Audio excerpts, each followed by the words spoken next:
2, 3. A combatir resuena la guerrera voz del buen Jesús, que hoy llamando está, sin desmayar, seguidle siempre con valor y la victoria plena os dará. Bienvenidos, queridos hermanos, a este estudio. Va a ser una serie corta sobre Satanás, ya que esto viene siendo la continuación de la última parte acerca de los pensamientos, cuando estuvimos hablando de que si Satanás puede saber nuestros pensamientos. Ya bíblicamente lo explicamos, dijimos que no, pero por supuesto surgieron preguntas, dudas, inquietudes que ustedes tienen. Y bueno, eso me llevó a la necesidad de preparar lo mejor posible esta enseñanza de Satanás. Como siempre, vamos a llevar el estudio de una manera lenta. Anoten sus preguntas para que cuando terminemos el estudio ustedes puedan escribirlas en el chat o escribirlas por WhatsApp, o los que puedan conversar por audio lo hacen. Hoy vamos a hablar de Satanás. La imagen aquí un poco grotesca, pero recuerden que a través de las edades se ha tenido una percepción de Satanás como un ser horrible debido al trabajo que lleva a cabo.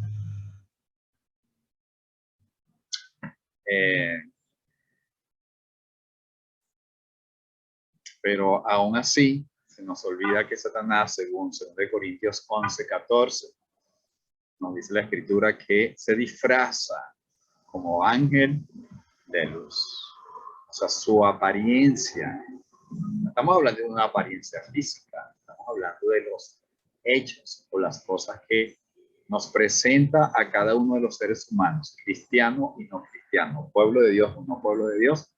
Él se disfraza como un ángel de luz, pero aunque él esté disfrazado como ángel de luz, nunca debemos olvidar que es Satanás. Que por mucho que aparente, siempre va a ser lo que ha sido desde que se creó la primera pareja en la tierra. Así que empecemos con esta breve introducción diciendo que la palabra de Dios describe a este espíritu maligno o a este ángel maligno como el gran dragón, la serpiente antigua, que se llama Diablo y Satanás, según Apocalipsis capítulo 12, versículo 9. ¿Qué vamos a hacer? Vamos a consultar el diccionario del Nuevo Testamento de Vine para ver qué nos dice de esta descripción. Recuerden que este diccionario, este hombre es un experto en los lenguajes en que se escribió la Biblia, tanto en griego como en arameo y en hebreo. Así que vamos a consultar a él acerca de la palabra dragón. Leo. Viene del griego dracón. Denotaba un monstruo mítico, un dragón. También una gran serpiente, por eso dice Apocalipsis 12:9, el gran dragón, la serpiente antigua. Seguro que cuando me detengo es porque alguien me está pidiendo acceso. Una gran serpiente ha sido denominada debido a su agudeza visual de una raíz derg, que significa ver. Tiene una agudeza visual.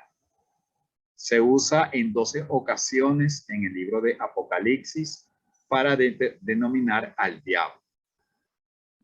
Sobre todo en el capítulo 12, que dice, versículo 3, 4, 7, 9, 13, 16, 17. En el capítulo 13 de Apocalipsis, versículo 2, 4 y 11. Y en el capítulo 16, versículo 13. Y en el capítulo 20, versículo 2 de el libro de Apocalipsis aparece la palabra dragón. Vamos a ver la otra palabra.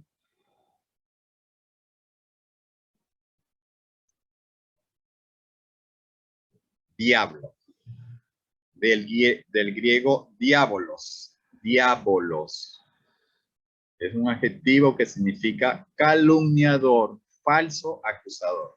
Es un falso acusador, es un calumniador. Se usa como nombre también y se traduce calumniadoras o calumniadores en 1 Timoteo 3:11 con respecto a uno de los requisitos para las esposas de los diáconos es que las esposas de los diáconos no deben ser calumniadoras. O sea, ninguna esposa de un dirigente de la congregación puede ser calumniadora, una falsa acusadora. O se usa también en 2 Timoteo, capítulo 3, versículo 3, hablando de los falsos maestros, de los falsos profetas. Les dice que dentro de sus características ellos van a ser calumniadores.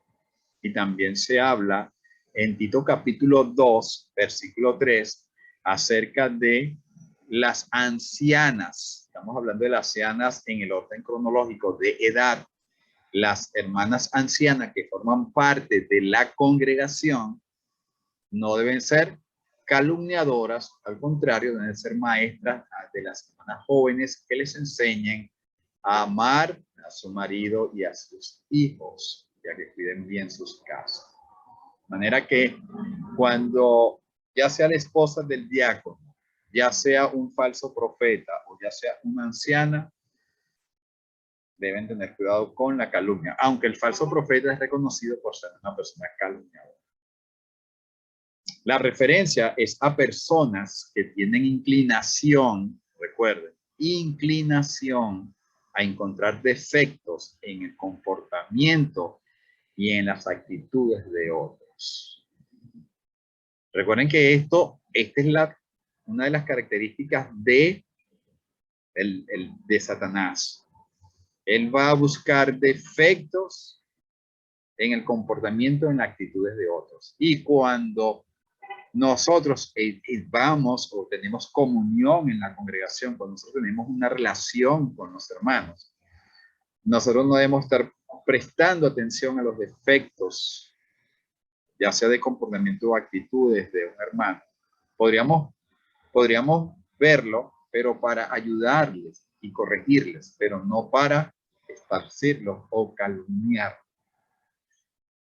Y esparcir sus acusaciones, aquí es donde entra la calumnia. Y esparcir sus acusaciones y críticas en la iglesia. Esta parte ya la estudiamos en la serie sobre los pecados de la lengua y hablamos que uno de los pecados de la lengua es la calumnia. Y desarrollamos ese tema diciendo que cuando nosotros calumniamos y esparcimos esas acusaciones en la iglesia, nosotros nos hacemos diablo.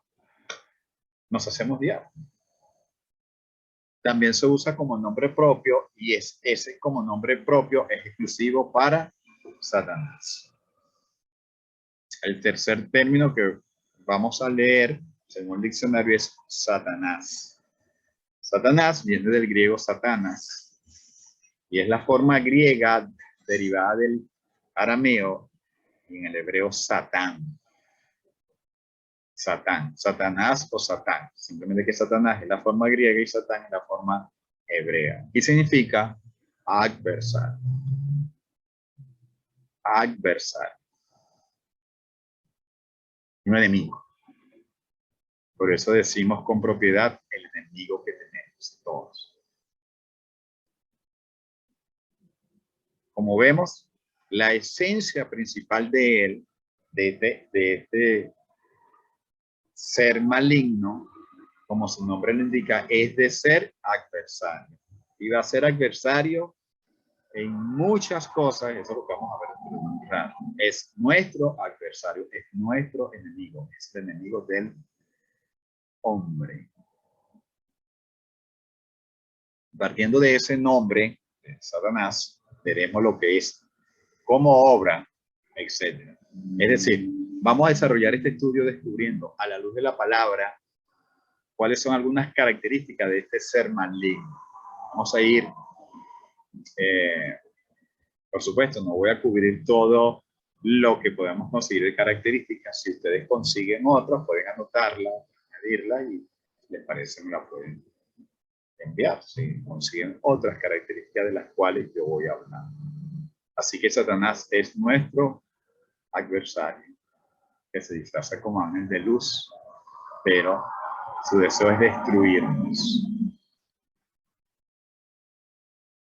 Vamos a ver las características. Dice Mateo 9:34, hablando los fariseos, hablando por supuesto mal de nuestro Señor Jesucristo, que los milagros que él hacía, según Mateo 9:34, no los hacía por el príncipe de los demonios. En el tiempo de nuestro Señor Jesucristo ya se hablaba de Satanás como el príncipe de los demonios. Claro, ellos cometieron una blasfemia allí y por eso esta cita es famosa cuando el Señor Jesucristo habla acerca de la blasfemia contra el Espíritu Santo. Pero lo que estamos detallando acá es que para los hebreos, Satanás o Satán, como ellos lo llaman en hebreo, era el príncipe de los demonios. O sea, era el que estaba en el primer lugar y los demonios estaban bajo su autoridad. Y vamos a ver Efesios capítulo 2, versículo 2, que dice, Efesios 2:2. Entre ellos también vivimos todos nosotros en otro tiempo, en los deseos de nuestra carne, haciendo la voluntad de la carne y de los pensamientos, y éramos por naturaleza hijos de ira, lo mismo que los demás. Perdón, salté, estoy leyendo el versículo 3, voy al 2. En los cuales en otros, voy a leer desde el 1. En cuanto a vosotros, estabais muertos en vuestros delitos y pecados, en los cuales anduvisteis en otro tiempo, según el curso de este mundo, conforme al príncipe de la potestad del aire. ¿Están viendo cómo dice? El príncipe de los demonios es llamado por el apóstol Pablo, guiado por el Espíritu Santo, lo llama el príncipe de la potestad del aire, del espíritu, un espíritu maligno, y por eso podemos decir que es un espíritu maligno, el espíritu que ahora actúa en los hijos de desobediencia. Así que el príncipe de los demonios, como lo conocían los hebreos, ahora es llamado por el apóstol Pablo acá como el príncipe de la potestad del aire. Según 2 Corintios capítulo 4, versículo 4, es llamado el Dios de este siglo. Y cuando aquí se sobreentiende que es el Dios de este mundo. 2 Corintios capítulo 4, versículo 4 dice, en los cuales el Dios de este mundo, así lo traduce la versión textual y otras versiones, en los cuales el Dios de este mundo cegó la mente de los incrédulos para que no les resplandezca la luz del evangelio de la gloria del Mesías, que en esta imagen de Dios. Por eso cuando fue tentado, nuestro Señor Jesucristo dice, todo esto te daré si postrada me adoraré, porque a mí se me fue dado. Él se sentía el Dios, el dueño de este mundo. La Biblia lo describe en Primera de Juan, capítulo 5, versículo 19. Recuerden, anoten la cita porque no vamos a explicar muchos textos porque se sobreentiende de darle cómo es llamado. En Primera de Juan, según la palabra de Dios. Estamos viendo aquí ya revelación en su palabra. Dice, si Primera de Juan 5:19, sabemos que procedemos de Dios. Sabemos ahora los que somos hijos de Dios, que procedemos de Dios, y el mundo entero yace bajo el dominio del maligno. ¿Están viendo la secuencia de lo que venimos desarrollando? Para los hebreos era el príncipe de los demonios. El apóstol Pablo lo llama el príncipe de la potestad del aire. El apóstol Pablo lo llama en 2 Corintios 4 el Dios de este mundo, Y aquí nos dice el apóstol Juan que el mundo entero está bajo el maligno. Terrible, terrible. Gracias al Señor, como dice Efesios 2, 1 y 2, que nosotros salimos de esa potestad. Salimos. Gracias al Señor, a su misericordia. Pero es maligno.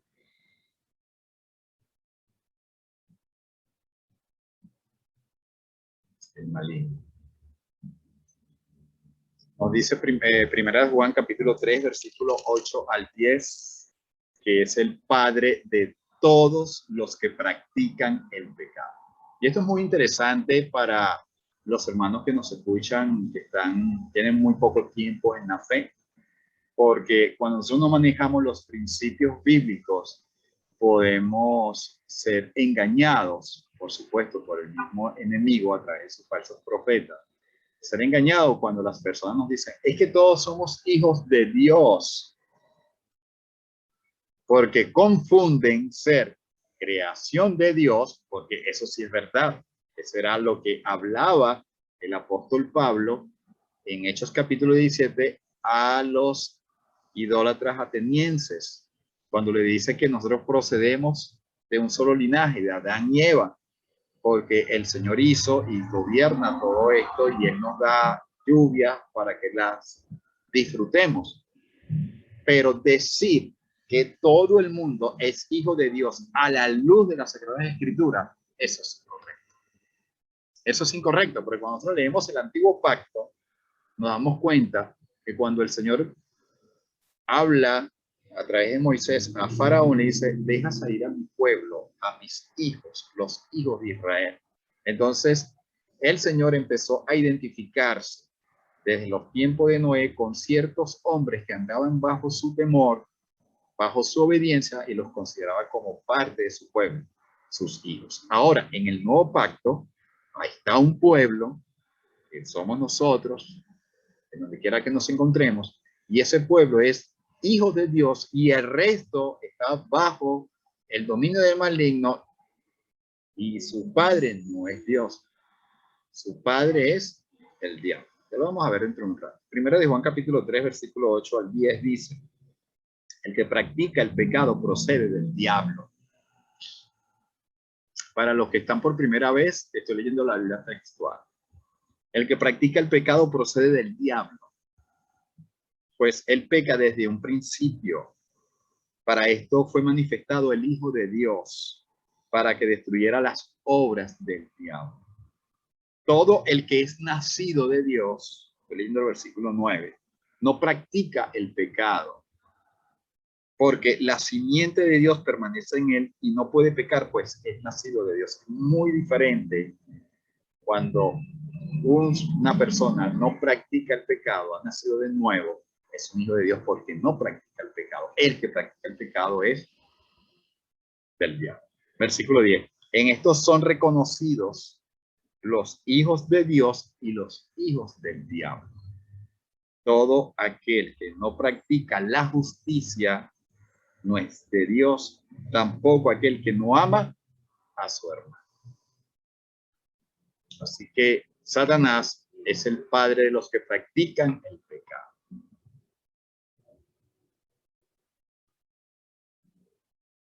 Si nosotros estamos practicando el pecado, ya no somos hijos de Dios.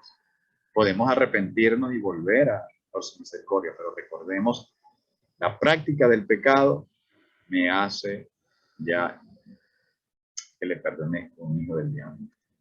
Es lo que dijo nuestro Señor Jesucristo en Juan capítulo 8, versículo 44, que nos dice que Satanás es el padre de la mentira. Juan capítulo 8, versículo 44.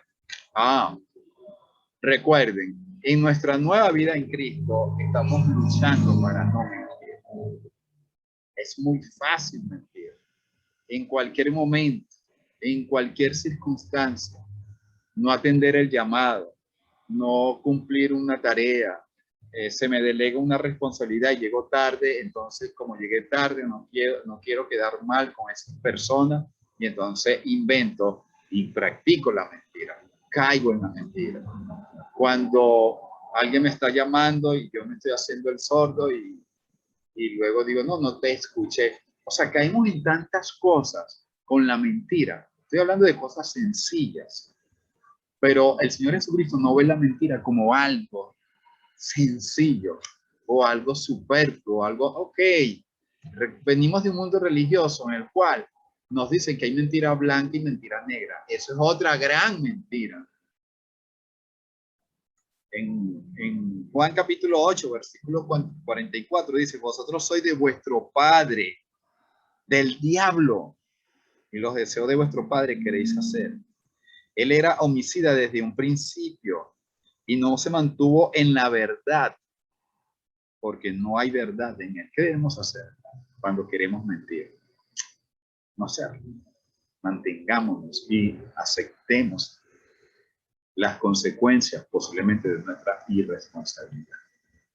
Cuando la primera pareja se estaba escondiendo en el huerto, se dio cuenta que había pecado.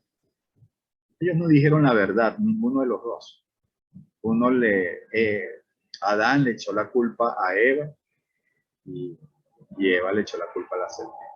No fueron capaces de decir, padre pequeño, fui mi responsable, no debí haberlo hecho. Y así es la historia de todos nosotros. Estamos en esta lucha, hermanos. Vamos a ser tentados a mentir, pero no practiquemos la mentira. Dejemos la mentira, dejemos de mentir.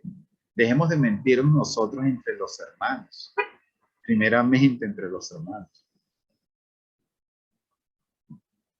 Porque si practicamos la mentira, somos padres que practica el pecado y somos hijos de que practica el pecado y somos hijos del padre de la mentira. Así que hay que tener mucho cuidado con él. Pero recuerden que a veces me desvío de la enseñanza porque veo necesario hacer una acotación importante de acuerdo a lo que estamos estudiando. El punto es que Satanás es el padre de la mentira. ¿Cómo más se describe? Por supuesto, esto incluye las falsas doctrinas. Todas las falsas doctrinas que haya, que no están sustentadas en el nuevo pacto, que no están sustentadas bajo el principio de Hechos 2:42, en la cual los primeros bautizados, los 3000, perseveraban en la doctrina de los apóstoles, y esta doctrina es llamada en las 3 cartas de Primera, Segunda de Timoteo y de Tito como la sana doctrina. Cuando no perseveramos en la sana doctrina y nos dejamos guiar por falsos maestros que enseñan falsas enseñanzas, ellos también están cayendo en la mentira, y todos los que adoran esa falsa enseñanza están cayendo en el padre de la mentira. Así que esto incluye la falsa doctrina. 1 Timoteo 4:1-3 nos dice, no lo iba a leer, pero quiero acotar algo interesante. 1 de Pedro 4:1-3, para que veamos cosas sencillas y no nos damos cuenta de la gran mentira. Pero el Espíritu dice claramente que en los últimos tiempos algunos apostatarán de la fe, se desviarán de la verdad. Los que se iban a desviar de la verdad eran miembros de la iglesia del Señor en el primer siglo, escuchando a espíritus que engañadores. ¿Quiénes son esos espíritus?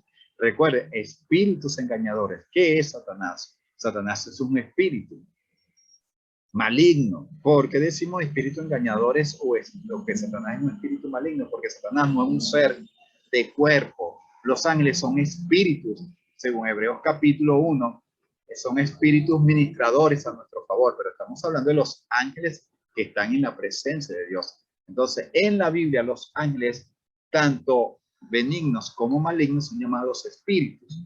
Así que cuando nosotros veamos o escuchemos la palabra espíritu, no creamos que es un espíritu que anda por allí, no, está hablando de los demonios en este caso, o del enemigo. Vuelvo a leer, pero el Espíritu dice claramente, aquí el Espíritu es el Espíritu Santo.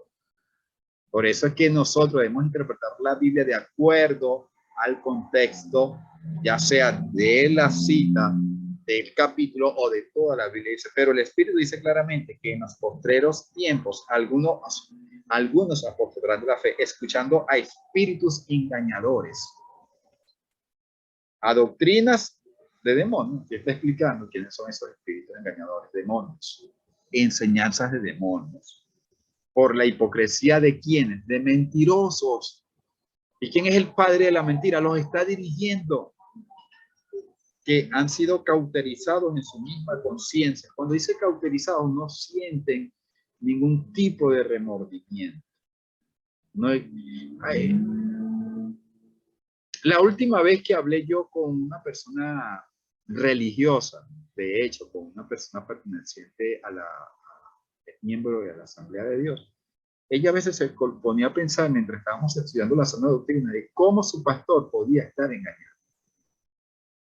Y aquí no nos está enseñando la Biblia. Su pastor va a estar engañado si no se sujeta a la doctrina de los apóstoles que están en el nuevo pacto.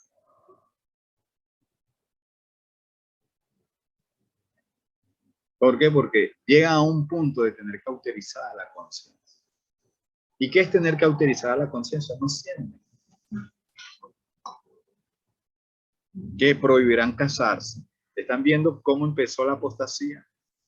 Ya sabemos quién fue la primera religión que salió del cristianismo, porque habían otros grupos idólatras, pero estamos hablando de los que salieron de la iglesia del Señor, de la iglesia de Cristo. ¿Cuál fue una de las tendencias? Prohibirse casarse. Y sabemos que los sacerdotes les es prohibido, si quieren ministrar como sacerdotes, casarse. Esa es una doctrina de demonios. Y estamos viendo las consecuencias que ahora se conocen, pero que se han venido practicando durante toda la vida. Porque cuando tú vas en contra de la naturaleza tuya como hombre, caes en pecado. Porque vamos a estudiar, Satanás lo tienta, lo vamos a estudiar dentro de un rato.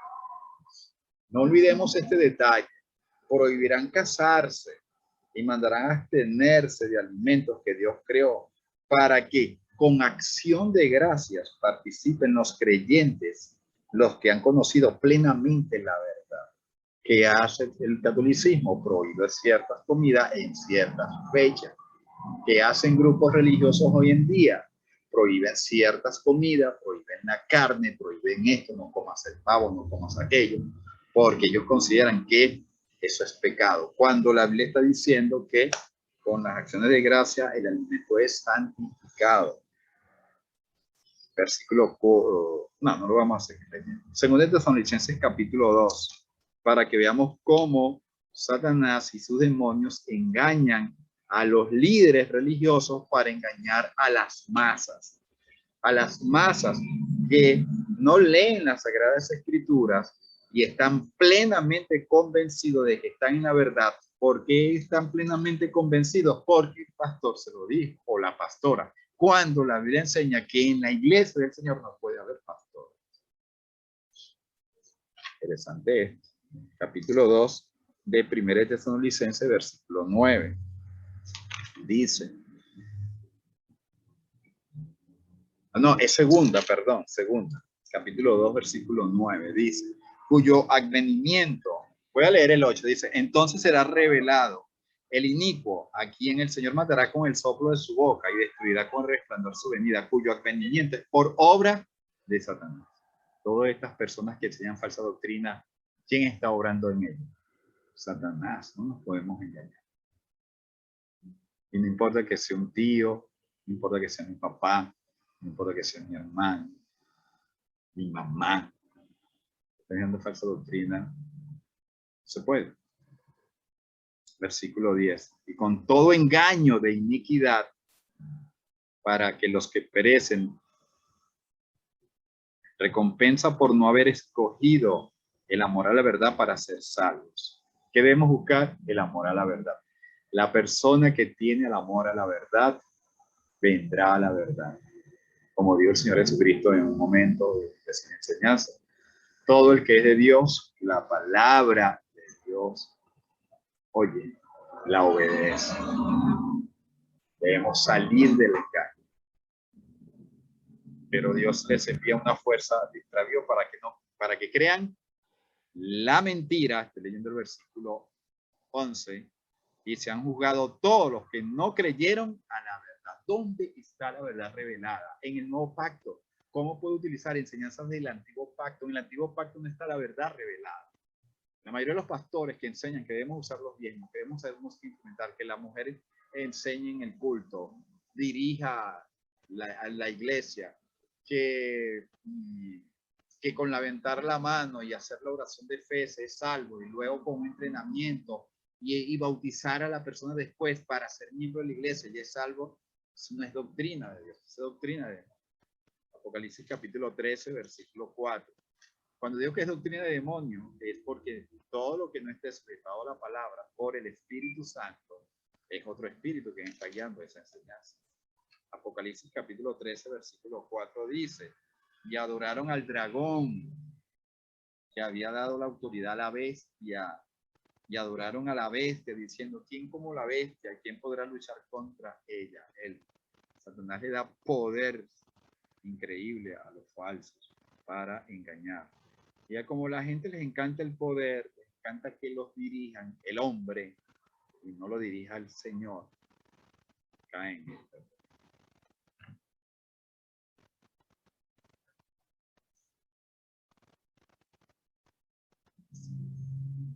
Otra característica de Satanás es que él obstaculiza el progreso del evangelio. Primera de Tesalonicenses capítulo 2, versículo 18.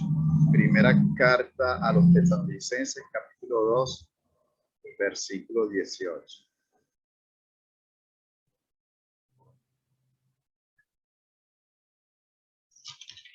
Dice, por lo cual quisimos ir a vosotros. Ciertamente yo, Pablo, y más de una vez, pero Satanás nos estorbó. Claro, Pablo estaba llamado para predicar el evangelio. ¿Y qué hizo Satanás? Lo estorbaba de muchas maneras. Satanás se encarga de estorbar el progreso del evangelio. Vamos a ver dos ejemplos. El famoso ejemplo de Mateo 16, 23, que no lo vamos a explicar en este momento, lo estudiaremos o lo explicaremos después, pero damos un ejemplo en el caso de el apóstol Pedro, cuando oye al Señor, en el versículo 21 de Mateo 16, desde entonces Jesús comenzó a declarar a sus discípulos que debía ir a Jerusalén y padecer mucho de parte de los ancianos, de los principales sacerdotes, de los escribas, ser muerto y ser resucitado al tercer día. Esto tenía que cumplirse para que el evangelio se pudiera proclamar después en el día de Shavuot o en el día de Pentecostés. Esto era necesario. Pero Pedro, en sus sentimientos, recuerden, en sus sentidos, allí donde nos ataca Satanás, le dice, tomándolo aparte, versículo 22, comenzó a reconvenir, diciendo, Señor, ten compasión de ti, de ningún modo te suceda esto, no lo hagas, ¿cómo no lo voy a hacer? Por eso le dice en el versículo 23, entonces él, volviéndose, dijo a Pedro, apártate de mi vista, Satanás, me eres tropiezo, pues no piensas lo de Dios, sino lo del hombre. ¿Qué era lo de Dios? Salvar al mundo. Y eso lo llevaba a él a morir, a ser obediente y muerte de cruz. Vamos a ver otro ejemplo de obstaculizar el evangelio. Así como Pedro trató de que el Señor Jesucristo no fuera al Calvario, vamos a ver otro ejemplo en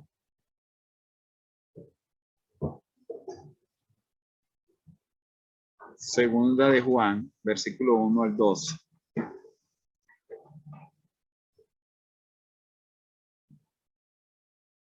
No, es tercera de Juan. Es tercera de Juan. Vamos a leer tercera de Juan. Versículo 5, voy a leer. Dice, amados, fielmente obras en lo que haces por los hermanos, sobre todo por los forasteros, quienes ante la iglesia dieron testimonio de tu amor, a los cuales bien harás en proveerles para su viaje, como es digno de Dios, porque ellos salieron por causa del nombre, sin aceptar nada de los gentiles. Debemos pues sostener a los tales, eran hermanos hebreos que se dedicaban a la predicación del evangelio, para que seamos colaboradores con la diseminación de la verdad. Tenemos que contribuir en el sostenimiento de hermanos que están predicando, que están enseñando. Tenemos que contribuir con su trabajo secular a los que estamos dedicados al ministerio. Y dice el versículo 9. Él se goza de eso, pero dice en el versículo 9, escribí algunas cosas a la iglesia, pero Diótrefes, que ambiciona la primacía o el primer lugar, no nos reconoce.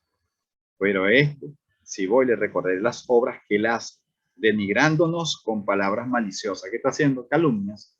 Él no es un hijo de Dios, pero estaba dirigiendo una iglesia del Señor. Y no satisfecho con esto, no solo no acoge a los hermanos, a los que salen para predicar, sino que impide a los que quieren hacerlo y los expulsa de la iglesia. Imagínense eso. Amado, no imitéis lo malo, sino lo bueno. El que hace lo bueno es de Dios. El que hace lo malo no es de Dios, es hijo del diablo. Y dice el versículo, no ha visto a Dios. A favor de Demetrio han dado testimonio todos, la verdad misma, y también todos nosotros damos testimonio, y tú sabes que nuestro testimonio es verdadero.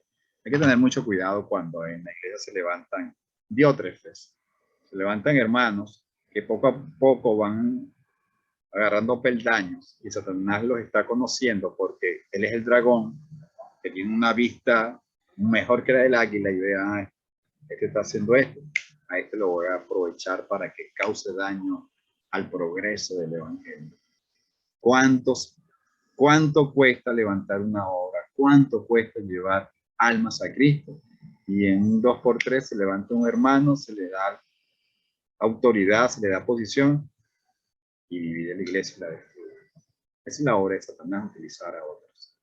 Así que no seamos obstáculos nosotros con respecto a los hermanos que se dedican a la obra. Mis hermanos, vamos a detener la enseñanza y continuaremos el próximo miércoles con el favor de Dios.